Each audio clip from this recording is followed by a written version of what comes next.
Digne es-tu? Alors, quand on recherche la signification du mot digne, ça veut dire méritant. Ça veut dire qui mérite. D'accord? Et je voudrais parler ici à quelqu'un qui lutte dans sa vie parce qu'il a cette sensation, parce que cette personne a ce profond sentiment qu'il ne mérite pas, par exemple, d'être heureux, qui ne mérite pas d'avoir une bonne vie, qui ne mérite pas d'avoir de l'argent, qui ne mérite pas ce travail particulier, qui ne mérite pas que ses enfants soient brillants, etc., etc. Vous savez les amis, la vie, c'est un choix. Tu vis la vie que tu veux parce que tu as décidé de croire en certaines vérités, notamment des vérités sur toi pour commencer. Et ça, c'est dû à quoi? C'est dû à ce que la vie t'a offert. Quand je parle de la vie ici, c'est-à-dire ce que l'expérience t'a offert. Ton expérience de vie, ce que tu as vécu, ton éducation, ce qu'on t'a appris, ce que la société t'a inculqué, c'est de là que tu as tiré la notion du mérite ou non. C'est ça que je veux t'inviter à regarder dès maintenant. Pourquoi tu penses que tu ne peux pas faire cette carrière? Pourquoi tu crois que tu ne mérites pas le bonheur dans ton foyer? Pourquoi tu penses que tes enfants sont voués à l'échec? Pourquoi tu penses que tu ne peux pas accéder à cette formation? Tu ne peux pas accéder à ce travail particulier? J'aimerais que tu te poses la question, mais pour de vrai, pourquoi tu penses ça? Tu verras que derrière, il y a certaines vérités. Les vérités, ça sera quoi? Je n'ai pas le niveau. Par exemple, pour la formation, pour rentrer dans cette formation, il faut être très intelligent et je ne me sens pas capable. Sinon, pour les relations, par exemple, à deux, ça va être je mérite pas le bonheur parce que depuis toujours, je tombe toujours sur le même type d'homme, le même type de femme. Je suis toujours trahi, je suis toujours humilié par les hommes, je suis toujours humilié par les femmes. Autrement, c'est je ne peux pas faire cette carrière parce que je suis pas à la hauteur, je suis nul. Vous verrez que derrière, il y a certaines vérités sous-jacentes auxquelles tu crois, mais c'est très souvent inconscient. Tu vas croire en cela et ça devient une vérité. Parce qu'en réalité, c'est quoi une vérité? C'est ce qui fonctionne pour toi. C'est ce qui a du sens pour toi. C'est ce qui est cohérent pour toi. C'est ça la vérité en fait. Et parce que tu crois ça, et ça devient ton expérience. Je veux que tu changes ta façon de voir les choses ce matin, quelle que soit l'heure à laquelle tu vas entendre ce message. Regarde-toi. Est-ce que tu aimes la vie dans laquelle tu es? Est-ce que tu aimes la relation dans laquelle tu es? Pour de vrai. Ne cherche pas à expliquer ceci ou cela. Est-ce que tu aimes ça? C'est trop facile de vouloir, comme on dit, de noyer le poisson, d'essayer de prendre des raccourcis. Non. Quand on aime, on aime. Quand on n'aime pas, on n'aime pas. Vous voyez? Tu peux pas jouer comme ça avec les émotions. Soit une émotion, elle est positive, soit elle est négative. Il n'y a pas de juste milieu. Hein. Ça n'existe pas. Sinon que l'illusion qu'il y a un juste milieu.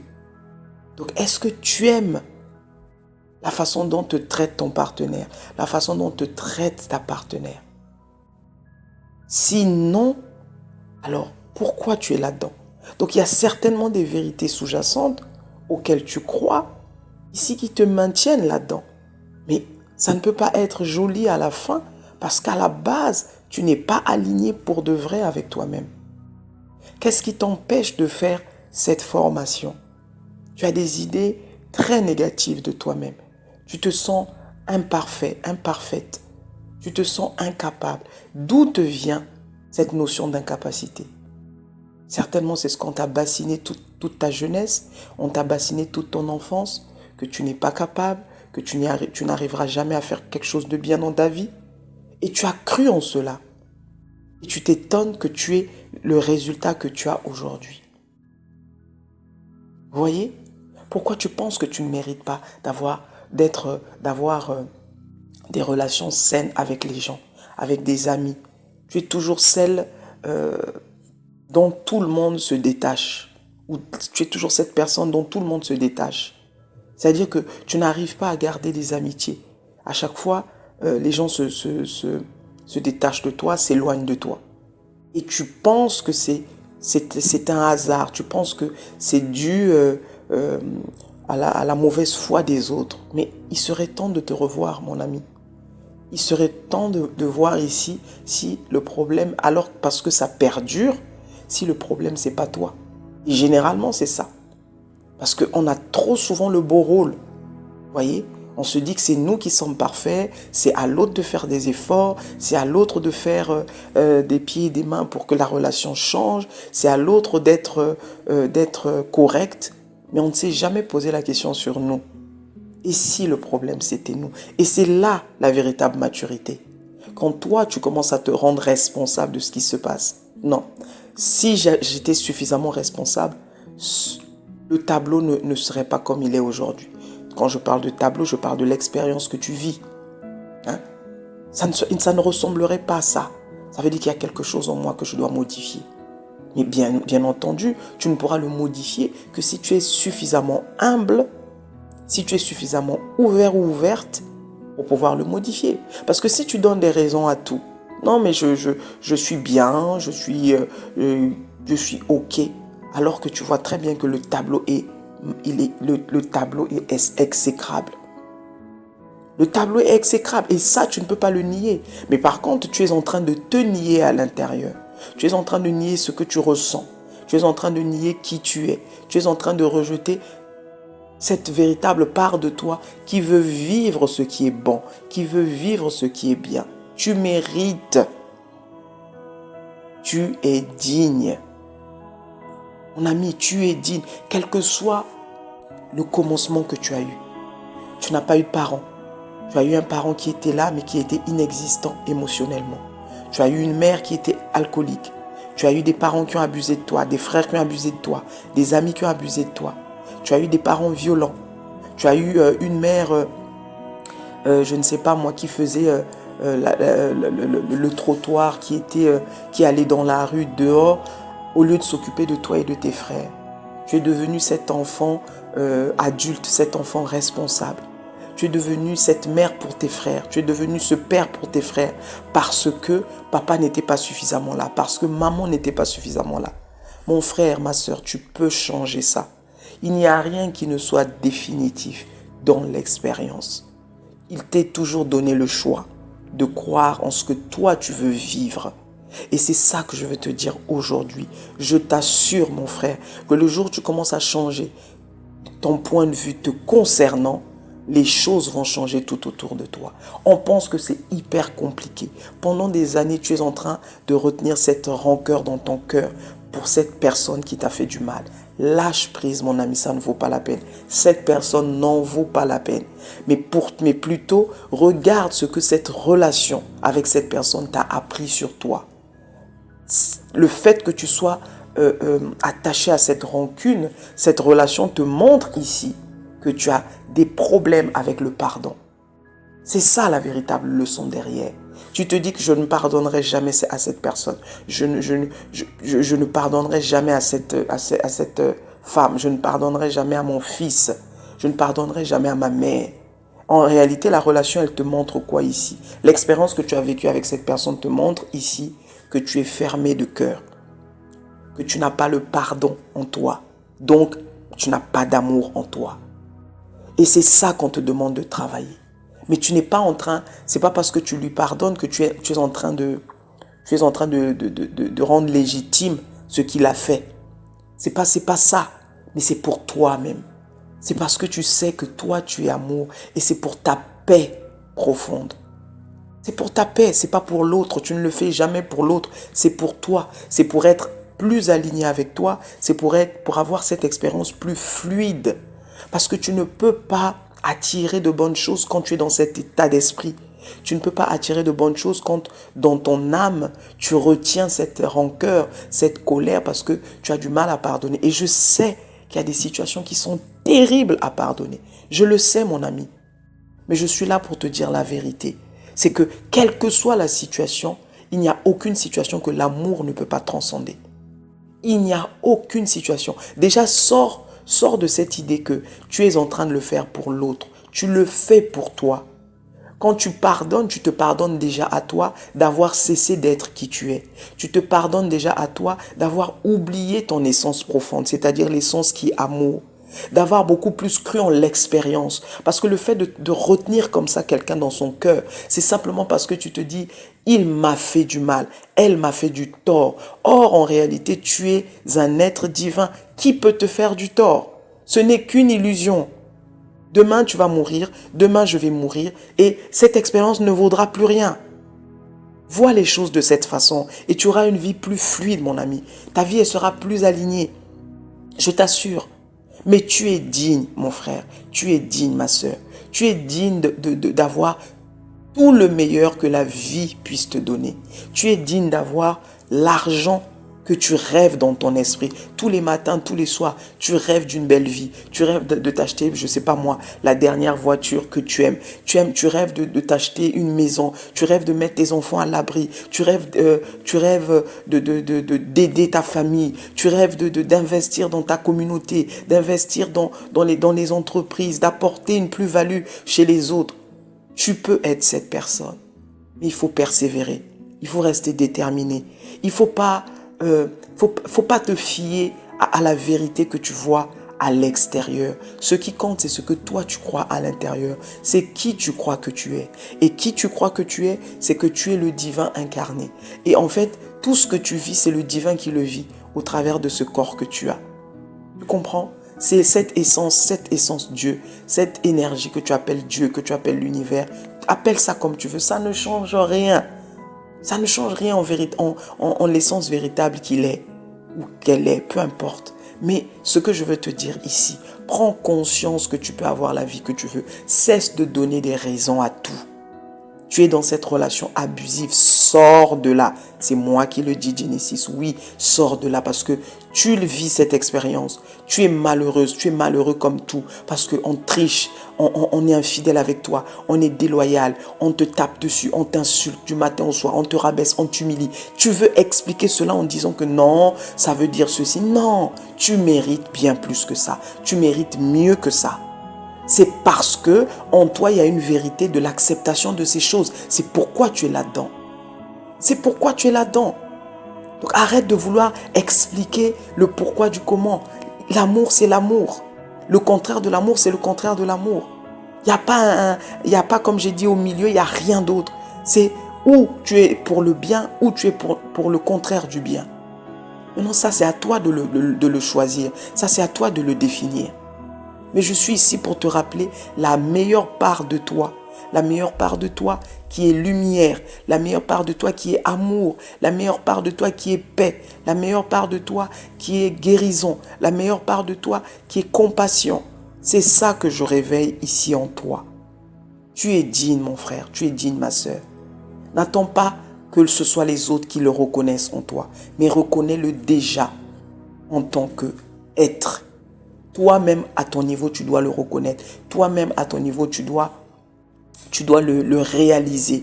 Je suis digne d'avoir une bonne vie. Je suis digne d'avoir des enfants brillants. Pourquoi je n'aurais pas d'enfants brillants? Parce qu'on m'a dit que dans notre famille, il y a une malédiction qui plane et qui détruit nos enfants. Et tu as fini par croire que tes enfants sont maudits. Regarde la relation que tu as avec tes enfants aujourd'hui. Tu as des relations toxiques avec tes enfants. Pourquoi? Parce que tu as l'impression que tes enfants t'appartiennent. Tu es en train de vivre cette espèce de relation d'appartenance, de propriété. Personne n'est la propriété de personne, les amis. On n'appartient qu'à la source. Tu es la source. Tu appartiens à la source et tu retourneras à la source. Comme ton fils, comme ta fille le sont aussi. Donc, créer une relation fluide dans la liberté des uns et des autres, en acceptant que l'autre a le droit de vivre ce qu'il veut vivre, parce que c'est un être à part entière, parce que c'est une âme à part entière qui est venue faire son cheminement. Arrêtez de vous agripper comme ça à vos maris en pensant que ce sont vos propriétés. Le mariage n'est pas une appartenance en réalité. C'est simplement ces deux consciences qui ont décidé de se mettre ensemble pour vivre l'expérience du mariage, par exemple. Et c'est pas une appartenance, les amis. Tu es marié, mais tu dois exister par toi-même. Tu dois exister aussi en tant que toi. C'est-à-dire individuellement, personnellement. Tu dois exister. Alors arrête de penser que ta vie sans le mariage s'arrête. Mais avant, tu n'étais pas marié. Comment tu faisais? Avant le mariage, tu faisais quoi? Tu étais qui? Tu étais quoi? Réalise un peu que le mariage, oui, tu as choisi de rentrer dans cette institution, ce que le monde a appelé l'institution du mariage. Tu as choisi de rentrer là parce que tu as consciemment pris la décision de te lier à quelqu'un pour vivre cette expérience de l'amour de 1 plus 1 égale 1. En réalité, c'est ça, le mariage.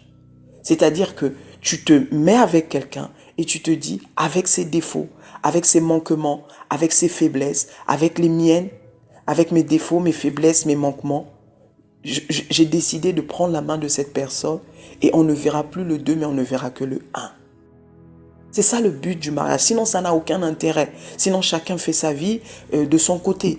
C'est à ça que servent les associations. Pourquoi aujourd'hui une entreprise va aller se lier à une autre entreprise, ce que tu vas appeler des associés, une association d'entreprises? Parce qu'elles ont vu en elles, ces entreprises, des forces qu'elles peuvent jumeler pour sortir le meilleur, pour être plus productives, pour avoir plus d'impact. Mais si ton mariage ne donne pas ça, pose-toi les bonnes questions. Je vous assure, pose-toi les bonnes questions. L'amour n'est pas factice. L'amour ne choisit pas des raccourcis. L'amour est, mais l'amour ne fait que du bien. Quand derrière, l'amour commence à produire ce qu'on appelle mal, ce qu'on appelle désagrément, ce qu'on appelle humiliation, pose-toi la question, est-ce que réellement c'est le véritable amour que tu es en train de nourrir ici? Parce que c'est une loi. C'est la loi du 1 comme je l'ai appelé. Que tout ce que tu es, c'est ce que tu vois à l'extérieur. Donc l'extérieur devient un tableau pour toi. Je t'assure ma soeur, je t'assure mon frère, tu es digne. Revois-toi. Si la vie que tu mènes ne te plaît pas, alors revois-toi. Revois tes choix. Revois la direction que tu prends. Revois ta façon de penser. Revois les vérités qu'il y a au-dedans de toi. Et tu verras que tu as, pendant toutes ces années, cultivé en toi des vérités qui ne sont pas vérités en réalité. Ce sont des croyances qui t'ont été données soit dans ton éducation, soit dans ton enfance, soit dans la société, autour de toi, dans ton environnement, et tu as fini par y croire. Si on t'a dit tout le temps que tu n'as pas de chance, tu as fini par croire en cela, mais c'est un mensonge. On t'a dit toute ta vie que tu étais un bon à rien, tu as fini par croire à cela et tu as généré ce bon à rien que tu es devenu aujourd'hui. On t'a dit toute la vie que tu ne te marieras jamais, tu en es à ton 4e mariage, tu as cru en cette vérité sous-jacente et voilà que tu en es à ton 4e mariage. Tu es en train de l'expérimenter dans la matière. On t'a dit depuis toujours que vous, c'est difficile pour garder l'argent, c'est difficile pour être riche parce que vous êtes dans une famille pauvre, parce qu'il y a une malédiction de pauvreté, parce qu'il y a ceci, il y a cela. Et regarde autour de toi, que des problèmes financiers, que des problèmes financiers. Vous n'arrivez pas à sortir la tête de l'eau. Tu n'arrives pas à sortir la tête de l'eau. Tu as fini par croire en ce que tu appelles toi cette vérité. Et qu'est-ce qui se passe? Tu es en train de le vivre. Mais je suis là pour te dire que cette vérité-là que tu as cru pendant toutes ces années, tu peux la remplacer par une autre vérité. En te disant que tu es digne de tout ce qui est meilleur. Tu es digne du meilleur que la vie peut t'offrir. Tu es digne du meilleur que cette société peut t'offrir. Tu es digne de tout l'argent du monde.